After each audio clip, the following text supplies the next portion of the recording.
Hello mga ka-vlogs! Welcome dito sa part 2 dito sa SSS Pension Booster Conference or Press Conference na nilaunch po noong June 10, 2024. So ito po yung karugtong doon sa part 1 na ginawa natin na video mga ka-vlogs. So kung napanood nyo po yon, ayan, mas mabuti po para maunawaan nyo itong part 2 na ipapakita at ipaparinig ko sa inyo ang part 2 at kabuuan dito sa media press conference hinggil nga po dito sa tinatawag na SSS Pension Booster. Narito po ang panoorin mabuti para lubos na maunawaan kung ano nga po ba itong SSS Pension Booster.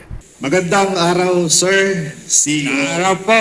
Ako po si Ed Rosales Dural from Asian Ambayan Channel 23. Pag sinabi po nating investment, meron po tayo tinatawag na capital, profit, networking.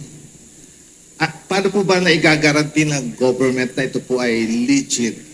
Ngayon ko lang ho narinig yan na legit. Ako ho, ewan ko Pasensya na po. po kasi maraming mga pilosopong Ako po, alam niyo po, let me tell you this. Let me give you a tip, iho, ha? Alam niyo, iho, keep this in mind. Always, sa inyo lahat, ha? Any proposal sa inyo, that pays a rate above market, way above, who will tell you, kikita ka ng 12% a month. Or any proposal that is giving you below market, ibig sabihin, alam mo yun, say kung ang interest kayo 5, sinasabi sa inyo, interest 3, pero may potential na lumaki in the future. Illegal yun.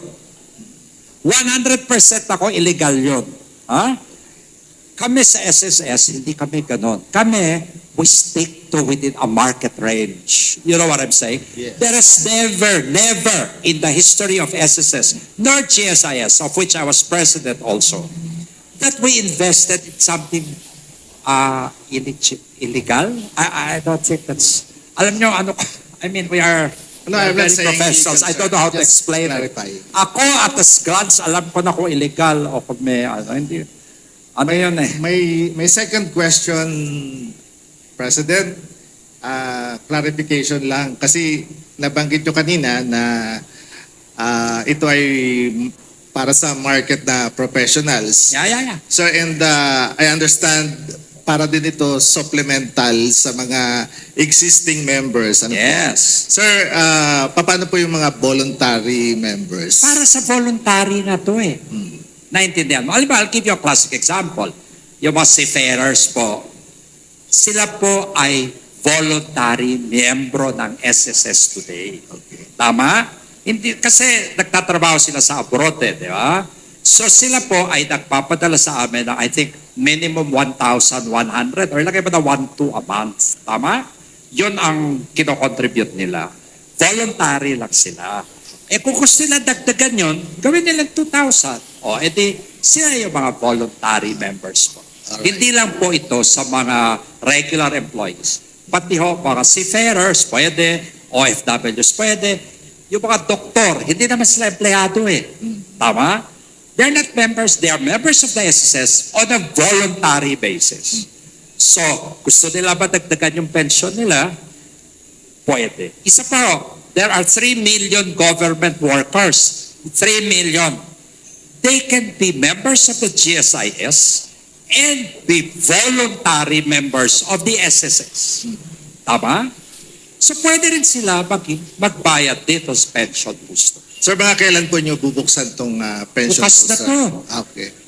Bukas na to, ang suggestion ko, mag-deposito na kayo. Kahit 500 lang. So, Alam nyo, hindi nyo na mararamdaman kasi alam ko yung makita nyo medyo malaki ng konti. At saka pag nawala kayo ng pera on this month, okay lang. Next month ulit kayo magbayad kung kailan may pera. thank you po. Thank you very Yeah, much. anytime.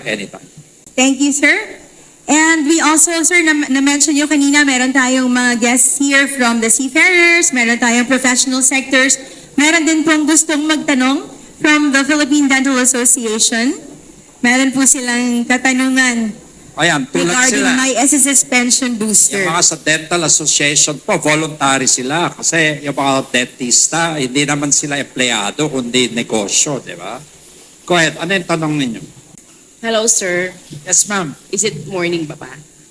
Ma'am, pwede, kahit morning, afternoon, okay lang po. Okay, I have 3 questions po. Sige po.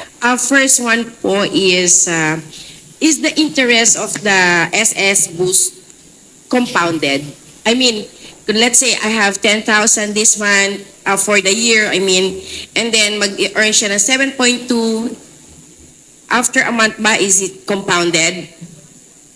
Ma'am, let me explain to you. Alam nyo, ma'am, ako po ay nag-aaral ng finance po sa Pwede ba magyabang ako sa inyo? Sige lang po. Sa Columbia po ako nag-aaral ng finance sa New York. Alam nyo po, yung sinasabi ng mga bangko daily at saka annually, ang differential sa interest very insignificant. Pero marketing lang ho yun. So when they say interest compounded daily versus interest compounded annually, the difference is so small, especially with the kinds of amounts we're talking about. Whether it is compounded daily or annually, the difference, if you talk of 100,000 pesos, probably the difference is 5 pesos, 10 pesos lang, di ba, earning? Let me tell you, this is compounded annually. It's tough for you to compound it daily because you only know the return after you've invested it. Do you understand? Yeah. You're with me. Yes. So, don't split hairs with compounding daily and compounding annually po. It won't make a difference. It is so, Small. it is not a deal breaker. Okay. You know what I'm saying? I hope you Yes. understand where I'm coming Yes, sir. from. Yes, What's your sir. second question po? Second question po, is it applicable with the self-employed? Because you didn't mention po regarding the employed and the voluntary No. only. Yeah. Nalilito po sila. When I say voluntary, both employed and self-employed, when you say voluntary, most probably po, GSIS member kayo pag employed kayo. Tama? So pwede kayo mag-voluntary. Employed kayo. When you say self-employed, voluntary rin yun eh. Parang kayo po. Pag dentista po kayo, you can be voluntary members. Correct ba ako? Ha? Actually, tama ho kayo sa self-employed. Pwede rin ho dito sa ating pension booster. Voluntary ho siya. Any amount that you contribute po, pwede ho sa ating self-employed Same members. benefit din po ang Of makukuha course, ng pares ho. self-employed. Regardless, this is open to all member profiles. Employed, and then self-employed, voluntary members, and OFW members po. Pwede ho mag-enroll. Pwede Online lahat. yan, sir. We can do it online. So mag-register sa mga hindi pa ho register sa my.sss portal, mag-register. And then, once inside ho, you can enroll online for our voluntary pension booster. Okay, thank you for Pwede the po. So in clarification short po. kayo, mga dentista po. Pwede tayo. Alright. Right. Third question po. My last question is, Ma'am, kahit fourth, pwede. sobra ata yung 4. Well, my last question po is, what if, let's say, I am a diligent payer, yung contribution ko sa SSS is monthly, right? Or whatever. Basta diligent, naguhulog po ako. And then suddenly, and I have my booster, my SSS boost, yeah. And then suddenly, there's an emergency or something na, let's say, hindi ako nakahulog for a year, a month or a year. What will happen to my stop remittance on this monthly contribution? Does it, my booster will gonna get, Ma'am, alam niyo ma'am, siguro 10 times ko sinabi kanina. sorry po. Mukhang hindi ako Ma'am, siguro nakikinig. po, nag-CR kayo nung sinabi ko. Most probably po siguro. Sinabi ko po, never po mangyayari yun. Hindi mawawala yun. So kung huminto po kayo, January nagbayad kayo, 2024, January 2025 po, ayaw nyo na magbayad. Kahit 10 taon, huwag kayo magbayad, okay lang. Okay. At saka hindi magmi-mix up yan po. Never. Hindi Okay. po. Yung regular nyo, iba yun, ito pension booster po. Alright. So kahit 10 taon, 20 anyos hindi kayo magbayad, wala hong epekto sa benepisyo. Kaya lang, hindi siya lumaki. Hindi siya mawawala. Alright. Never. Kaya nga ako kanina sinabi ko po sa SSS before ever. Eh. Diba? Thank you, Press, for that clarification Yan, diba? po. Thank you. Sige. Thank you po. We have from SMNI News, Jason Rubrico. Sir, I only have one question. Follow-up lang po dahil you have expressed your desire na bata pa lang or mismong pagkapanganak ay magkakaroon na ng SSS number. Ano na po ang development dito?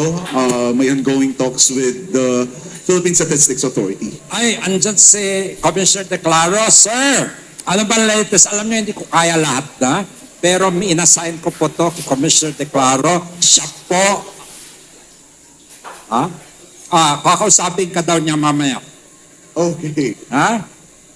Pero, yes sir. Pero tuloy yung ano natin sir, yung talks natin with the Philippine Statistics. Yes. We are. Gustong-gusto ko to iho na sana ho, ang importante lang ho, yung computer system namin, yung database namin, inaayos namin ho, yung memory, kasi ho, marami to mga, paano ho yan, 70 million yan, paano yung computer, masyado palaki ang gastos, pero gagawin ko po yan.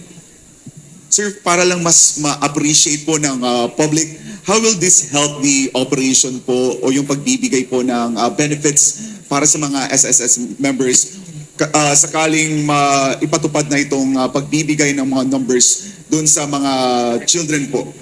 Actually, ang kagandahan dahil yung pong magulang nun are also SSS members most likely po, no? So, ang maganda ho dyan, may history na ho dun sa aming database. Yung member, especially ho yung mga magkiklaim sa amin ng maternity benefits, di ba ho, mag-submit sila sa amin for their maternity benefits, even the PSA copy of their birth certificate. So alam namin na anak yon. Then eventually, yun pong member na yon, may beneficiaries ho siya. So, at least dun ho sa record ng SSS, alam ho namin na pag ito din, pag ho, lumaki din to at tumanda at nagtrabaho din eventually ho yung anak ho ng members, lahat ho sila will be beneficiaries of each other. So, nandun ho sa records namin, lahat yon, we can track them down and make the appropriate notifications din po, no? Kaya, yan pong kagandahan pag ho, alam natin na yung mga members natin will have their own records ng kanilang mga dependents and beneficiaries. We have also from Business World, Mr. Aaron C. Morning po, Mr. Makasayat. I would just like to ask if the 7.2% is a flat rate or if it's subject to change due to market conditions. Yeah. The 7.2% is a rate that will vary every year depending on the situation. We are lucky that we have, as far as returns are concerned, we've got better returns for investors now, 7.2. It could go higher or it could go lower. Every year po umiiba po yan. Depende po sa galing. Ikakalibrate po namin yan. Depende po kay SVP Ernie po. Alam niyo po yan, si SVP Ernie, magaling po yan sa arithmetic. Ako po, alam po arithmetic at alam ko master siya po, marunong kumita. So SVP Ernie, kasalanan mo yan pag bumabayan.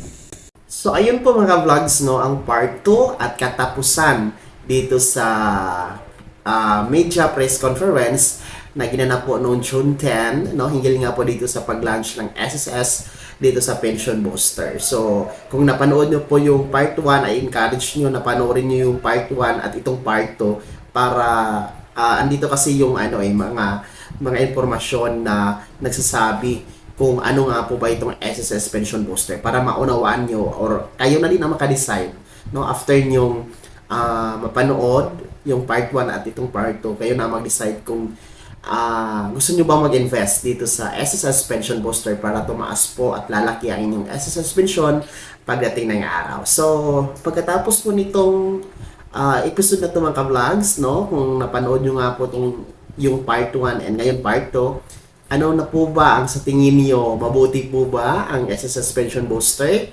Interesado po ba kayo dito na mag-invest? Gusto niyo ba ito na programa ng SSS? Yes or no? I-komento niyo na sa comment section na nasa baba mga ka-vlogs para malaman natin ang survey na ito, no, dito sa programa ni SSS. Sana naging gabay ang video na to kahit paano nabigyan tayo ng idea, bagong kaalaman. Hinggil nga po dito sa SSS Pension Booster Program, no? Na bagong-bago po na programa ni SSS. Kung hindi ka pa nakasubscribe dito sa aking YouTube channel, ay maaari nyo nang i-click ang ating subscribe button na nasa baba. Huwag yung kaligtaan na i-turn na ng notification bell.